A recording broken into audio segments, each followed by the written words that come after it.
ඉංජිනේරුවෙක් උසාවි යන්නේ කොහොමද කියලා දැන්. මම මේ කතාව පටන් ගන්නේ මේ සමත මණ්ඩලයක සිද්ධියකින්. මේක සත්‍ය සිද්ධිය. ඉතින් මෙහෙමයි වෙන්නේ. දැන් ඔන්න එක්තරා කෙනෙක් තමුගේ ගේ හදනවා. මේකේ තියෙනවා මේ අසං කරපු නැත්නම් අපි කියමු කවුන්සිල් ඇප්‍රූවල් එකක් තියෙනවා. කවුන්සිල් ඇප්‍රූවල් එක ඉංජිනේර කෙනෙක් සයින් කරලා තියෙනවා. හැබැයි බලනකොට බිල්ඩිමේ හදලා ස්ලැබ් එකක් දාලා දැන් ස්ලැබ් එක ක්‍රැක් වෙලා. දැන් ලොකු ප්‍රශ්නයක්.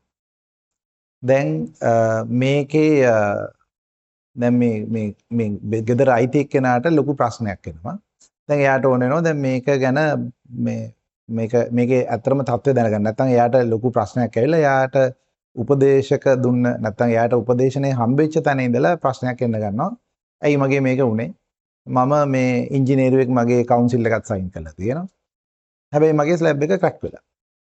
දැන් අපි ඔතනින් පටන් ගත්තොත් දැන් අපි බලමු මොකද්ද මෙතන මෙයාලට වෙච්ච වැරද්ද කියලා.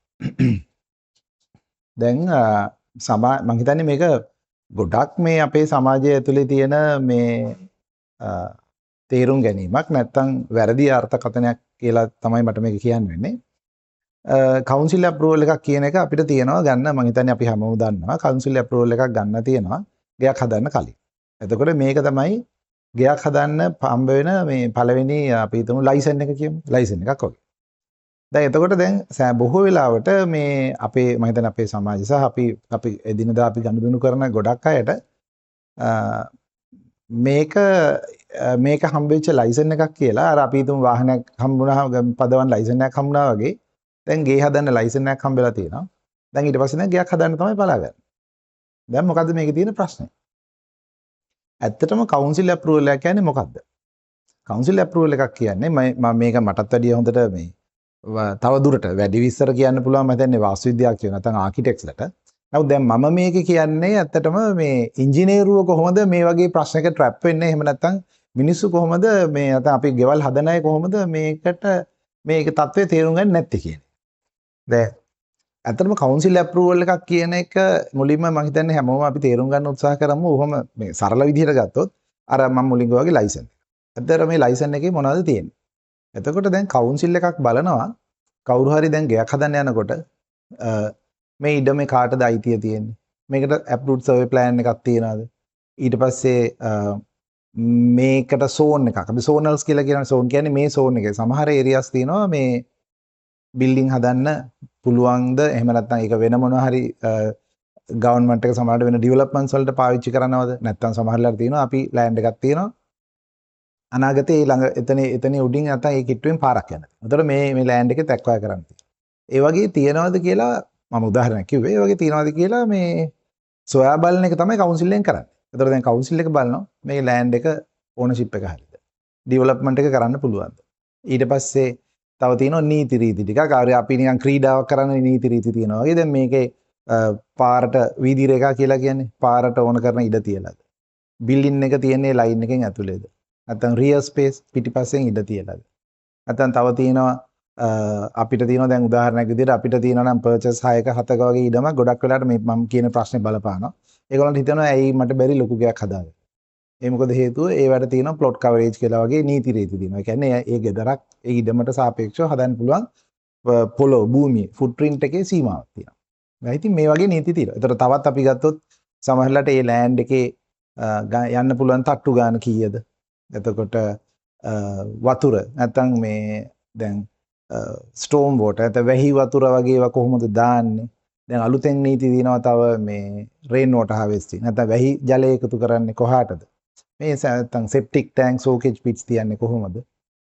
මෙන්න මේ වගේ අර අපි කියන්නේ ක්‍රීඩාව පටන් ගන්න ඕනේ නීති රීති ටික ඇතුළත් කරපු එකක් තමයි කවුන්සිල් ඇප්‍රූවල් එක කියන්නේ. එතකොට දැන් ඒක හරියට අපි කියන්නේ මෙහෙමයි.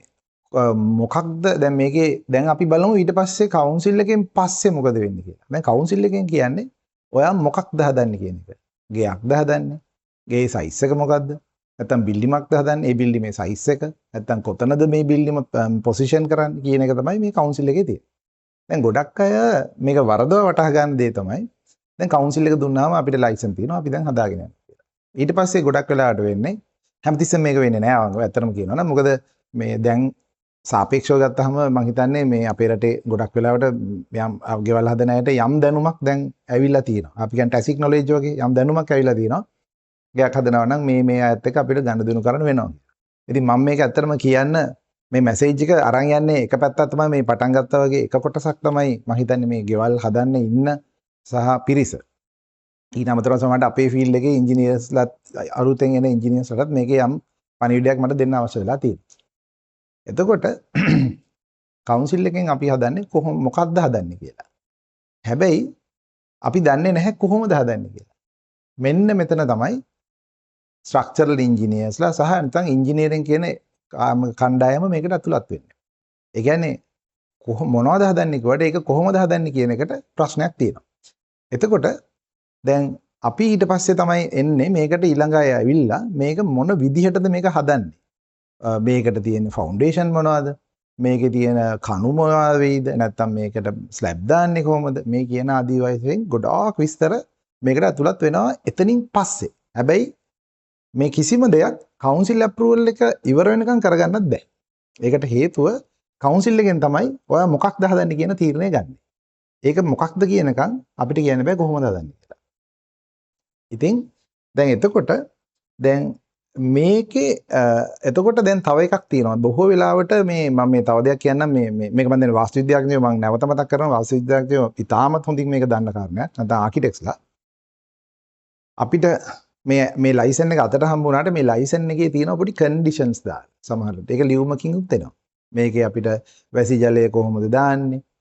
මේතන අල්ලපු අත්තට ඩැමේජ් කරන්න බැරුව කොහොමද වැඩ කරන්නේ? මේ ආදී වශයෙන් විවිධාකාර කන්ඩිෂන්ස් ටිකක් මේකට ඇතුළත් කරලා තියෙනවා. දැන් සමහර වෙලාවට මේ දේවල් බලන්න කවුරුත් නැතුව යනවා. මොකද බොහෝ විට වෙන්නේ මේ ඩ්‍රොයින්ස් ටික දැන් අප්‍රූවල් එක ආවම මේක කෙලින්ම ගිහිල්ලා එක කොන්ට්‍රැක්ටර් කෙනෙකුට යනවා. ඒතකොට ලංකාවේ සමහර වෙලාවට ඕගොල්ලන්ට හම්බ වෙන්න පුළුවන් මේ ගැන තරම් දැනුමක් සහ අවධානයක් යොමු කරන්නේ නැති. නමුත් මේක බිල්ඩින් එක හදන්න ඕනේ කියන මේ අවශ්‍යතාවය එයාටත් ඒක ව්‍යාපාරයක් වෙන්න පුළුවන්. මේකට කණ්ඩායමක් හම්බ වෙන්න පුළුවන්. ඒතර දැන් ඒගොල්ලෝ ඊට පස්සේ මේක අතට අරගෙන මේකේ මිල ගණන් සාකච්ඡා කරලා වැඩේ ඉස්සරහට යන්න පුළුවන්. හැබැයි මේකේ තියෙනවා තව කන්ඩිෂන්ස්. ඒතර මේ කන්ඩිෂන්ස් බලන්නේ නැති එකත් එක්තරා විදිහක විශාල ප්‍රශ්නයක්. මොකද දැන් අපි මේක හදාගෙන ගිහිල්ලා ඉවර වෙලා මේවා දකිනකොට අපි ගොඩක් ප්‍රමාද වෙන්න ඉඩ තියෙනවා. එතකොට දැන් අපි මේකේ ඇත්තටම දැන් ඊළඟට කාට හරි ප්‍රශ්නයක් එන්න පුළුවන් ඇත්තටම දැන් මේ කවුන්සිල් එකක් සයින් කිරීමෙන් මොනවද තියෙන්නේ මොනවද නැත්තේ කියන එක ඉංජිනේර්ස්ලාට. දැන් අපි කවුන්සිල් එකක් ඇත්තටම මේ ඩ්‍රොයින් එකක් සයින් කරන්නේ ඉංජිනේර කෙනෙක්. මේක ඇතුලේ තියෙනවා ඉංජිනේර කෙනෙකුට බලන්න යම් කාරණා කීපයක්. එකක් තමයි පළවෙනියෙන්ම මේක ඉන්ඩිකේට් කරනවා මේකට සුදුසු කෙනෙක් මේ ප්‍රොජෙක්ට් එකට නැත්නම් ව්‍යාපෘතියට සුදුසු කෙනෙක් මේකට සම්බන්ධ වෙනවා කියන එක. දැන් අපිට ගෙවල් වලදීටත් වඩා අපිටම ඊට වඩා විශාල බිල්ඩින්ග්ස් වලදී සමහර වෙලාවට බිල්ඩින් වල උස වැඩි වෙනකොට, තට්ටු ගණන් වැඩි වෙනකොට මේ බිල්ඩින් එක හදන්න යම් ඒ කියන්නේ ඉංජිනේර්ස්ලාටත් තියෙන එක යම් තත්ත්ව. ඒ කියන්නේ සමහර දැන් උදාහරණයක් විදිහට දැන් ISL එකේ නැත්නම් අපේ ඉංජිනේරින් ඉන්ස්ටිටියුට් එකේ තියෙනවා ස්ට්‍රක්චරල් ඉංජිනේර්ස්ලාව එක කැටගරයිස් කරලා ඒගොල්ලන්ගේ තියෙන එක්ස්පීරියන්ස් එක සහ දැනුමත් එක්ක අරගෙන. එතකොට අපි වරලත් ඉංජිනේරුවෙක් ගත්තාම සිවිල් ඉංජිනේර් කෙනෙකුට සමහරවිට තට්ටු 4කට වඩා එයාට මේක මේ හැම කෙනෙකුටම සයින් කරන්න බැරි වෙන්න පුළුවන්. කවුන්සිල් ඒ කියන්නේ ඊට වඩා විශාල බිල්ඩින්ගක් යනවා. එතකොට දැන් මම අර කිව්වා වගේ දැන් ඉංජිනේර් කෙනෙක් සයින් කරනවා කියන්නේ අපි හිතමු ඒක තට්ටු 10ක නැත්නම් 20ක වගේ බිල්ඩින්ගක් නම් එතකොට මේකෙදි මේ සයින් කරන ඉංජිනේර්ට මේ තියෙන සුදුසුකම් තියෙන කෙනෙක් කියලා ඒ ඉංජිනේරුවත් බලලා තමයි ඒක සයින් කරන්නේ. ඒතකොට ඒ කියන්නේ එයාට බලනවා මේ ව්‍යාපෘතියේ ස්වභාවය එයාට ඩිලිවර් කරන්න පුළුවන්ද කියලා. ඒතකොට ඒක එක පොයින්ට් එකක් විදිහට අපිට ගන්න පුළුවන් කවුන්සිල් එක සයින් කරන. තවදුරටත් තියෙනවා දැන් මේ බිල්ඩින් එක හදනකොට ඒකට අදාළව මේ ඇත්තටම මේ බිල්ඩින් එක මෙතන පොළොවේ පිහිටවන්න ඕන කරන මූලික අවශ්‍යතා ටික. මෙතන අපි ඉංජිනේරින් වයිස් තියෙන මූලික අවශ්‍යතා ටික එයා සලකා බලලා තමයි ඉංජිනේර කෙනෙක් මේ ડોකියුමන්ට් එක සයින් කරලා යුත්තේ. හැබැයි දැන් එතකොට ඒ තමයි ඉංජිනේර කෙනෙක් ඇයි සයින් කරන්න කියන එක. එකක් තමයි ඉංජිනේර කෙනෙක්ගේ ඉන්වෝල්ව්මන්ට් එක නැත්නම් එයා මැදිහත් වීම තියනවා කියන එක. ඊට පස්සේ ඒක මේ ඉංජිනේර ඩිලිවර් කරන්න පුළුවන්ද කියන එක. and ඊට පස්සේ එතන තියෙන යම් පරිසර සාධක නැත්නම් මේ වටේ තියෙන ප්‍රශ්නත් එක්ක මෙයාට මේ කියන මේ බිල්ඩිම මෙතන හදන්න පුළුවන් කියන යම් බොහොම මූලික හැඟීම් දෙන්න තමයි ඉංජිනේර කෙනෙක් සයින් කරන්නේ. දැන් අපි බැලුවොත් එතකොට ඉංජිනේර කෙනෙක් මොනවද මේක සයින් කරලා කරා කියලා නැත්නම් ගොඩක් වෙලාවට ක්ලයන්ට් කෙනෙක් ගයක් හදන කෙනෙක් සයින් කළා කියලා නොගත යුත්තේ වගකීමෙන් බැඳෙනවා කියලා නොගත යුතු දේ තමයි ඒකෙන් අදහස් වෙන්නේ නැහැ කවුන්සිල් එක සයින් කරපු පමණින් මෙයා මේ බිල්ඩින් එක තාම ඩිසයින් කරාද නැත්නම් මේකට කැල්කියුලේෂන්ස් කරාද මේ වෙනුවෙන් සයිට් විසිට්ස් යන්න තියනවාද ඒ ආදී වශයෙන් තියෙන එතනින් කවුන්සිල් එකෙන් පස්සේ තියෙන කටයුතු කොහොමද කරගෙන යන්නේ කියන එක සම්පූර්ණයෙන්ම එන්ගේජ්මන්ට් එකක් සම්බන්ධ වෙනවා කියන එක කියන්න අමාරුයි. ඒකට හේතුව එයාලා මොකද බොහෝ ඒකට මම උදාහරණයක් කියන්නම්. දැන් සමහර ප්‍රොජෙක්ට්ස් තියෙන්න පුළුවන්. ප්‍රොජෙක්ට් එක කවුන්සිල් ලෙවල් එකට ඇවිල්ලා ස්ටාර්ට් වෙලා නතර වෙන්නත් පුළුවන්. ඒතකොට එතනින් එහාට ප්‍රොජෙක්ට් එකක් යන්න ඉඩ නැති වෙන්න පුළුවන්. සමහරට ඒක එතනට නොගැලපෙන්න පුළුවන්. සමහරට ක්ලයන්ට් එක තීරණය කරලා නවත්තන්න පුළුවන්. ඒ හින්දා ඒ කියන්නේ මේක එක ස්ටේජ් එකක්. ඒක නිසාම හැමතිස්සෙම කවුන්සිල්ස් වලින් විශේෂයෙන්ම UD එක වගේ ඉංජිනියර්ස්ලට කියනවා ඔයා මේක මෙතනින් එහාට මේකේ තියෙන වගකීම දරන්න අවශ්‍යයි කියලා ඒගොල්ලොත් හැඳින්වීම ඒ කියන්නේ යම් සිහිකිරීම මම මේ කියන්නේ ඉංජිනියර්ස්ලට යම් සිහිකිරීමක් කරනවා ඔයා මේ ටික ඒ කියන්නේ මේ බිල්ඩිම හදනවා නම් මේක පීරියොඩිකලි බලන්න ඕනේ. يعني නිතර ගිහිල්ලා ඒකේ අත්‍යවශ්‍ය ඉතාම වැදගත් මයිල්ස්ටෝන්ස් කියලා අපි කියන්නේ. ඒ වගේ තැන් බැලිය යුතුයි කියන එක. මේකේ තියෙන එතකොට ඩිසයින්ස් ටික එයාගේ වගකීමේ බැඳෙනවා කියන එක. ඒ ආදි වශයෙන් මම කියන්නේ යම් කාරණා කිහිපයක්. මේවා UDA එකෙන් ඉංජිනේර්ස්ලට මතක් කරනවා. එතකොට දැන් ඉංජිනේරුවන්ගේ පැත්තෙනුත් තියෙනවා මේ වගේ ප්‍රොජෙක්ට් එකකදී තමුන්ගේ වගකීමේ බැඳීම කොච්චර ප්‍රමාණයක්ද කියලා තීරණය කරනවා. දැන් මෙතන ගොඩක් වෙලාවට තියෙන ඉංජිනේර්ස්ලා යම් ප්‍රමාණයක් දන්නවා. හැබැයි මේක හදන අයට ඒක තේරෙන්නේ නැහැ. ඒතකොට ඒගොල්ලෝ හිතනවා දැන් සයින් කරා. මම හිතන අපේ රටේ තියෙන අර පුරුද්දක් විදිහටම ගත්තොත් අපි අර මොකක් හරි by sake of යම් දෙයක් අර මගේ ළඟ ඒ අදාළ කොළ ටික තියෙනවා කියලා පෙන්වන්න ඕන කරන එකක් විදිහට හිතනවා කවුන්සිල් අප්‍රූව්. ඒක සම්පූර්ණයෙන් වැරදි. දැන් අපි බලමු ඊළඟ කැලේ. ඇත්තටම දැන් ඉංජිනේර කෙනෙක් එන්ගේජ් වුණාම එයාව මම හිතන්නේ අපි හැමෝම දන්නවා අපිට තියෙනවා මේ ගෙවල් හදන අය දැනගත යුතුයි කවුන්සිල් අප්‍රූවල් එකෙන් පස්සේ ඊළඟ පිම්ම අපි කියන්නේ. ඊළඟට පයින්න තියෙන ප්‍රධාන නීතිමය පොයින්ට් එක තමයි COC එකේ. ඒ කියන්නේ අනුකූලතා සහතිකය. දැන් මේගේ ඉස්සෙල්ලා අපි කියනවා මේගේ හදන්නේ මෙන්න මෙහෙමයි කියලා. ඊට පස්සේ මොකක්ද හදන්නේ කියලා. ඊට පස්සේ අපි මේගේ හදලා ඉවරුණෙන් පස්සේ කවුන්සිල් එකට නැවතත් කියන්න ඕනේ ඔන්න අපි කියපු දේ දැන් කරා කියලා. දැන් කාටවත් බෑ පටන් ගත්ත විදිහට වඩා වෙනස් විදිහකට බිල්ඩිමක් හදලා ඉවර කරන්න. එහෙම කරනවා නම් නැවතත් අපි කවුන්සිල් එකට ගිහිල්ලා කියන්න ඕනේ නෑ පොඩ්ඩක් ඉන්න මම මේක දැන් වෙනස් කරා. දැන් යන්නේ වෙනස් එකක්. ඉතින් එතකොට දැන් ඒකට නැවතත් අපි කවුන්සිල් එකට දැනුම් දීලා ආයි පාරක් මේක ඒ අප්‍රූවල් එක රිවිෂන් එකක් විදිහට ගන්න. ඒතර ඒකම නොවි කාටවත් ඒ නීති රීති වලට පිටින් ඒ රාමුවට පිටින් ගිහිල්ලා වෙන බිල්ඩිමක් හදන්න බෑ. ඒකින්ද COC එක තමයි ඊළඟ පොයින්ට් එක. දැන් COC එකට යනකොට මම හිතන්නේ මට ෆීල් වෙන විදිහට අපිට දැනෙන විදිහට ඉතාම වැදගත්ම පුද්ගලයා වෙන්නේ COC එකේදී ස්ට්‍රක්චරල් ඉන්ජිනියර්. මොකද එයාට තියෙනවා ලොකු මේ එකක් වගකීමක් මේ බිල්ඩිම එයාගේ අනුදැනුම ඇතුව නැත්නම් එයාගේ අපි දුමු කන්සල්ටන්සි එක එයාගේ තියෙන ඇඩ්වයිසර්ස් එක්ක එයාගේ දුන්න ඩ්‍රොයින්ස් එක්ක හරි පිළිවෙලට ගියා කියලා අන්තිමට සහතික කරා. ඒ සහතික ඉතාම වැදගත්. මොකද ඒක තමයි නීතිමය බැඳීම. දැන් මම අර මුලින් කිව්වේ අර මේ ඉංජිනේර්ස්ලා උසාවිය යනවා කියන එක දැන් ඉංජිනේර්ස්ලාට උසාවිය යන්න වෙනවද කියන එක ඊළඟ පොයින්ට් එක වෙන්නේ කවදාකවත් අපිට අපි ඩිසයින් කරපු එහෙම නැත්නම් අපි කවුන්සිල් එකට සයින් කරපු එකක් දැන් බිල්ඩිම හදලා ඉවරුණා කියලා සයින් කරන්න බෑ. ඒක මම හිතන්නේ හදන අය දැනගන්න ඕනේ. මේක නිකන් සහතිකයක් නෙවෙයි කියලා. මෙතනදී ඉංජිනේර්ගේ එන්ගේජ්මන්ට් එක අරගෙන එයාටත් එක්ක මේක ඩිසයින් එක කරලා ඊට අදාළ ඩොකියුමන්ට්ස් එක අතට අරගෙන මම හිතන්නේ මම ඊට කලින් සාකච්ඡාවක කිව්වා මේ කාවද ප්‍රොජෙක්ට් එකක් කරනකොට ඕන කරන එක කන්සල්ටන්ස්ලා නැත්නම් උපදේශකයෝ කවුද කියලා. ඒතොර ඒ අතර එක්කෙනෙක් ස්ට්‍රක්චරල් ඉංජිනේර්. ඒතොර එයාගෙන් හැබැයි එයාව නිකන් නමක් නෙවෙයි. එයාගෙන් මේ කියන ඔක්කොම උපදේශකත්වය හරියට අරගෙන සයිට් එකේදී මේ හදන ඒ ඊටාම එයා දන්නවා ස්ට්‍රක්චරල් ඉන්ජිනියර්ස්ලා දන්නවා මොන තැනදීද මේක තමුන්ගේ ඒ කියන්නේ ඩිසයින් එක හරියටම වෙරිෆයි කරන්න ඕන පොයින්ට්ස් කියලා මයිල්ස්ටෝන්ස් කියලා. ඒකට ඒ තැන් ටික හරියට බලලා ඒ එක එක පොයින්ට් එකකින් පොයින්ට් එකට එක එක ස්ටේජ් එකකින් හැම එකම මේ ඉංජිනියර් හෝ එයාගේ ඊළඟ වගකිය යුතු රිප්‍රසන්ටේටිව් මේක බලාගෙන දිගටම එන්න ඕනේ. ඒ බලලා ඉවර වුණාම තමයි මේ බිල්ඩින් එකක් ඇත්තටම COC එකට සයින් කරන්න සුදුසුකම එන්නේ.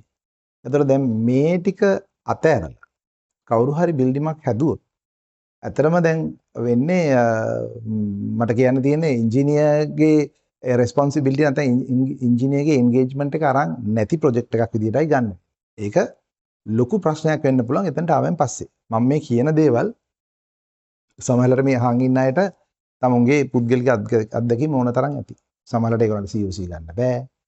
ගන්න දැන් එක්කෝ ඒ තියෙන මේකෙන් ඇවිල්ලා නැහැ. සමහර අය ඒ වෙනුවෙන් තව කවරේ හොයාගන්න උත්සාහ කරනවා. මොකද හේතුව ඒ process එකේ හරියට ඇවිල්ලා නැති එක. ඉතින් අතර මේ process එකේ අවශ්‍යතාවය තියෙන්නේ අන්තිමට මම කියන්නේ ඔබ ගයක් හදනවා නම් ඔබට ඊටාම ආරක්ෂාකාරී හරි ප්‍රමිතිය ගයක් හදාගන්න. නැත්නම් බිල්ඩින් එකක් හදාගන්න. ඉතින් ඒක වෙනුවෙන් තමයි මේ නීති හදලා තියෙන්නේ. ඉතින් ඒක වයලේට් කරලා නැත්නම් ඒක කඩලා දාලා අපි යන්න ගත්තොත් අන්තිමට අපි හැමෝම ගිහිල්ලා නතර වෙන්නේ මම අර කලින් පටන් ගන්නකොට කිව්වා වගේ එක්ක නීති තැනක එක්ක උසාවියක. හැබැයි ඉතින් ඒ මොනවා කරත් ඔබට ඇත්තටම මේ නුසුදුසු සමහරකට බිල්ඩිමක් ගයක් හැදිලා තියෙනත් පුළුවන්. ඉතින් ඒක ලොකු අපරාධයක්. මේකේ ප්‍රශ්නේ තියෙන්නේ නොදැනුවත්කම තමයි. නමුත් මම හිතන්නේ මේ ගැන ඒකමයි අපි මේක කතා කරන්න බලාපොරොත්තු වෙන්නේ. මේක ඉතාම වැදගත්. අපි හිතුවට සරලව ගත්තට. ඉතින් මේක මිස් කරන්න නැතුව යන්න කියලා තමයි කියන්නේ. අවසාන වශයෙන් මම ඉංජිනේරුවන්ට කියනවා. මම ඇතුළම සමහර වෙලාවට අපි ළඟ එන ක්ලයන්ට් කෙනෙකුට මේ දේවල් තරම් හොඳ අවබෝධයක් නැති වෙන්න පුළුවන්.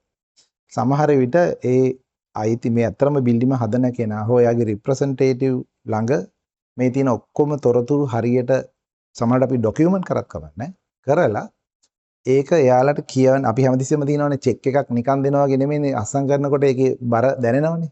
ඒ වගේ මේක එයාලට කියවන්න දීලා ඒක තේරුම් ගත්තා කියලා සයින් කරලා හරි කමක් නැහැ ඩොකියුමන්ට් එකක් තියා ගැනීම සමහරලාට මම හිතන්නේ අපි මේ අනාගත ඉංජිනේරුවන්ටත් ඉතා වැදගත් වෙයි කියලා මම හිතනවා. ඉතින් මම හිතනවා මේක ඕගොල්ලන්ට වැදගත් සාකච්ඡාවක් නැත්නම් වැදගත් මාතෘකාවක් වෙන්න ඇති කියලා. ඒකින්ද කවුන්සිල් එක කියන එක ලයිසන් එක අතේ තියාගෙන වාහන එලවනවා වගේ යන්න එපා. ඒකට අදාළ පුද්ගලයෝ හරියට තෝරගෙන ඊටම සාර්ථක ප්‍රොජෙක්ට් එකක් නැත්නම් ව්‍යාපෘතියක් ඉවර කරගන්න කියලා තමයි මම යෝජනා කරන්නේ.